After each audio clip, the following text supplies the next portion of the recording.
जय संविधान भाई लोगों, सबसे पहले आप सबका मैं कैसे धन्यवाद करूं, क्योंकि आपके प्यार और सपोर्ट की वजह से आज हमारे YouTube चैनल पर 40,000 से भी ज्यादा सब्सक्राइबर हो गए। ये कहीं ना कहीं से आप सबका प्यार है, सपोर्ट है, मोहब्बत है हमको यहाँ तक लाने के लिए। इसीलिए भाई लोगों, आप सबका यहाँ से दिल की गहराइयों से धन्यवाद। भाई लोगों, राजस्थान के बांसवाड़ा और डूंगरपुर के जो सांसद महोदय हैं भारत आदिवासी पार्टी के राजकुमार रोत जी, इन्होंने हमारे देश के जो प्रधानमंत्री है पीएम श्रीमान नरेंद्र मोदी जी और हमारे देश की जो राष्ट्रपति है श्रीमती द्रौपदी मुर्मू और राजस्थान के जो सीएम है यानी मुख्यमंत्री है श्रीमान भजनलाल शर्मा जी, इन तीनों को लेकर बहुत ही बड़ी बात बोल दी है। किसने? राजकुमार रोत जी ने। लेकिन भाई लोगों, अब सवाल ये उठता है कि राष्ट्रपति, मुख्यमंत्री और प्रधानमंत्री, इन तीनों को जो राजकुमार रोत जी है उन्होंने क्या बोला। और हाँ भाई लोगों, अगर आपके पास में राजकुमार रोत जी के मोबाइल नंबर हो तो मुझे कमेंट में जरूर देना, क्योंकि मेरे पास में उनसे पूछने के लिए अनेकों सवाल है जिनका जवाब हमें उनसे ही मिलेगा। और हाँ, अगर श्रीमान राजकुमार रोत जी इस वीडियो को देख रहे हैं तो ये मेरे मोबाइल नंबर है, आप मेरे से संपर्क कीजिए। मुझे आपसे बहुत ही जल्द मुलाकात करनी है और बहुत सारे सवालों के जवाब आपसे पूछने हैं जो कि आपसे ही मिलेगा। अब आगे बढ़ते हैं। मुख्यमंत्री, प्रधानमंत्री और राष्ट्रपति को लेकर राजकुमार रोत जी ने बहुत सारी बातें बोली है जो कि आज के इस अभी के वीडियो में हम देखेंगे और सुनेंगे। जब भी राजस्थान की विधानसभा में पूर्व बात होती थी तो जयपुर आसपास, अजमेर या लास्ट उदयपुर तक की बात होती थी, उदयपुर से इधर नहीं आ पाते थे। और ये दुर्भाग्य रहा है कि इस इलाके को कोई भी सरकार रही हो, मैं किसी पर्टिकुलर एक सरकार पे दोष नहीं देना चाहूंगा, किसी एक व्यक्ति को दोष नहीं देना चाहूंगा, सरकार कोई भी रही हो, लेकिन ये डूंगरपुर, बांसवाड़ा, प्रतापगढ़ इलाके को हमेशा नजरअंदाज रखा गया है। आज पिछले 5 सालों से हम देख रहे हैं, जब से भारत आदिवासी पार्टी और बीएपी, पहले हम बीटीपी में थे, इस विचारधारा से जो लोग हम दो जनप्रतिनिधि पिछली बार चुने, इस बार हम 3 जो चुने थे और सांसद बांसवाड़ा की जनता ने मुझे चुन के भेजा। इसके बाद सरकार का ध्यान गया है। पहले का हमारे पास डाटा है कि 5 साल में राजस्थान के कोई भी मुख्यमंत्री होता था, मुश्किल से 2 या 3 बार डूंगरपुर आते थे। ऐसा होता था क्या? और इस बार का डाटा है कि राजस्थान के मुख्यमंत्री 4 से 5 बार एक साल के अंदर, 1 साल भी नहीं हुआ, आ गए। यानी आपने उन्हें आने को मजबूर कर दिया। देश का कोई भी राष्ट्रपति बनते थे, 5 साल में एक भी बार डूंगरपुर, बांसवाड़ा का किसी भी राष्ट्रपति महोदया का दौरा नहीं होता था। और हमारी विचारधारा आने के बाद राष्ट्रपति महोदय के 2 दौरे हुए, देश के प्रधानमंत्री महोदय का भी दौरा हुआ।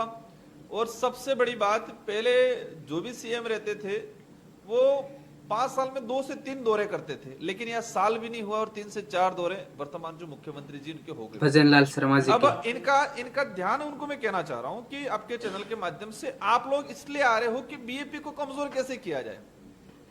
आपकी मानसिकता चेंज करो, आपकी मानसिकता चेंज करके ये खोजो कि हमारी क्या कमी रही, हमारी इस सरकारों की क्या कमी रही। भाजपा का भी राज रहा, कांग्रेस का भी रहा, हमारी क्या कमी रही। इस कमी की वजह से लोग असंतुष्ट हुए और असंतुष्ट होने की वजह से बीएपी पनपी। तो आपको इस पे खोज करना चाहिए, इस पे रिसर्च करना चाहिए और रिसर्च करके इस पे काम करना चाहिए। लेकिन उस पहलू पे काम नहीं करते ये लोग।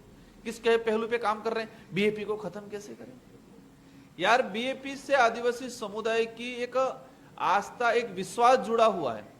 आप बीएपी को खत्म करने की अगर बात करते हो तो समझ लो आदिवासी समुदाय का और साथ ही इस इलाके में रहने वाला एससी, माइनॉरिटी, ओबीसी, जनरल वर्ग जो गरीब तबके का व्यक्ति है उसकी भावना, उसकी इच्छाओं को खत्म करने की बात कर रहे हो आप। तो इनका एक ही में है कि आप यहाँ की जो समस्या थी उसको समझो और उसका समाधान कराओ। तो ये बीएपी है या बाप है? ये सिंपल सी चीज है कि बाप है। अच्छा, हमारी पार्टी का नाम भी निर्वाचन आयोग ने अप्रूवल दे दिया कि हमारी पार्टी का पहले संगठन जो बनाया उस दौरान हमने भी विचार किया कि इस देश के अंदर सभी पार्टियां हैं, आप है, बाप है, सब है। हमने सोचा बाप ही बनाए और हमारे पार्टी के पदाधिकारी जो वरिष्ठ लोग हैं उन सब ने मिलके बीएपी नाम सजेशन किया और सबकी मेहनत से आज हम 3 विधायक और 1 सांसद हैं। राजकुमार जी, ये आपके साथ में ये आता है कि आप किसी से भी युद्ध कर लेते हैं बहुत, कि राजकुमार आया है तो अब लड़के जाएगा, चाहे वो अशोक गहलोत हो, चाहे वो बीजेपी का कोई मिनिस्टर हो, चाहे और कुछ हो। ऐसा ये क्रांतिकारी जो है कि क्यों ऐसा लोग सोचते हैं आपके लिए? देखो, ये उनके सोचने का नजरिया थोड़ा अलग है। मैं बहुत शांत स्वभाव का इंसान हूँ, बिल्कुल सही है, और मैं भी। लगभग नियम कायदों से चलने वाला हूँ।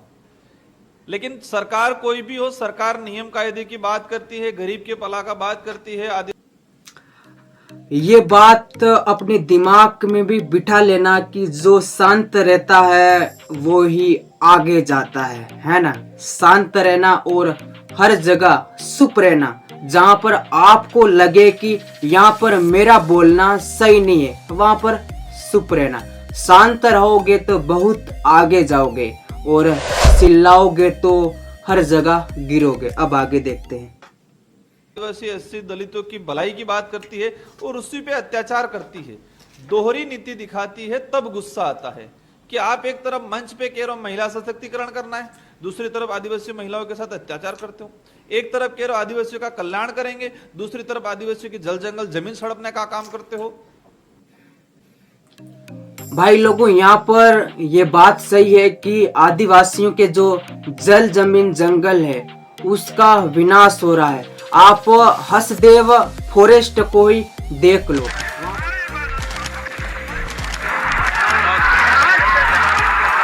वहां पर क्या हो रहा है। आदिवासियों ने वहां पर हसदेव जंगल को बचाने के लिए सारी कोशिश की, लेकिन वो नाकामयाब साबित हुए और सरकार ने भी कोई आदिवासियों का साथ नहीं दिया। इसीलिए यहाँ पर ये बात सही है। अब आगे देखते हैं। आदिवासियों के उद्धार की बात करते हो, आदिवासियों के अधिकार खत्म करने की बात मंचों पे कहते हो आदिवासियों को उद्धार करेंगे और कागजों में आदिवासियों के अधिकार खत्म कर रहे हो। तीन की जो दोहरी जो नीति है उस नीति के खिलाफ हम लोग लड़ते हैं। वैचारिक रूप से लड़ाई लड़ रहे हैं, आज तक हमने लड़ते आए हैं और वैचारिक रूप से मजबूती से लड़ाई हम लोग आने वाले समय में भी लड़ेंगे। और सरकार को आज तो आने के लिए मजबूर किया है, आने वाले समय में सरकार को इस इशू को ध्यान में लाकर उस पर इम्प्लीमेंट कराने पे भी हमारा फोकस रहेगा। राजकुमार जी, आप कहते हैं कि जो आदिवासी हैं, जो भील हैं, ये हिंदू नहीं है, तो ये फिर क्या जानना है? पड़ेगा आदिवासी हिंदू है या ये नहीं। देखो, ये क्वेश्चन हर मीडिया वाले साथी करते हैं, आम पब्लिक भी करती है, मैं भी जो नहीं पूछूंगा समझते भी किसी करते दिन। हैं। और ये जानना भी जरूरी है, ये जानना भी जरूरी है। आदिवासी समुदाय की पूजा पद्धति, आदिवासी समुदाय का मंच उच्चारण, अच्छा, आदिवासी समुदाय के देवी देवता, हिंदू जो देवी देवताओं से बिल्कुल डिफरेंस है। हिंदू रीति रिवाज और आदिवासी समुदाय का रीति रिवाज बिल्कुल डिफरेंस है। हिंदू रीति रिवाज से शादी और आदिवासी रीति रिवाज से शादी बिल्कुल डिफरेंस है। हिंदू रीति रिवाज में मरण उपरांत आदमी का जो दाह संस्कार है, जो भी सिस्टम किया जाता है, वो और आदिवासी समुदाय वो बिल्कुल डिफरेंस है। हिंदू धर्म अकेले का बात नहीं है, ईसाई धर्म, मुस्लिम धर्म, सारे धर्मों से आदिवासी समुदाय की जो भक्ति परंपरा, पूजा पद्धति, संस्कृति बिल्कुल अलग है। हम लोग कहते हैं कि आदिवासी समुदाय हिंदू नहीं है, तो विरोध हो रहा है। हम हिंदू धर्म को ये नहीं कह रहे हैं कि इसका तौहीन नहीं कर रहे हैं, उस धर्म का, कोई भी धर्म हो, सभी धर्मों का हम सम्मान करते हैं। लेकिन सच्चाई ये है कि आदिवासी समुदाय किसी भी धर्म व्यवस्था में नहीं आता है। लेकिन बीजेपी ने कुछ समय से एक ट्रेड चला रखा है और उस ट्रेड की वजह से हिंदू धर्म पे भी कलंक लगाए। तो भाई लोगों, ये थे बांसवाड़ा डूंगरपुर के नए नवेले सांसद महोदय राजकुमार रोत जी, जिन्होंने न्यूज रिपोर्टर के हर एक सवाल का जवाब बहुत ही अच्छे तरीके से दिया है और उनको भी संतुष्ट किया है। संतुष्ट मतलब उनको सारे सवालों के जवाब दिए।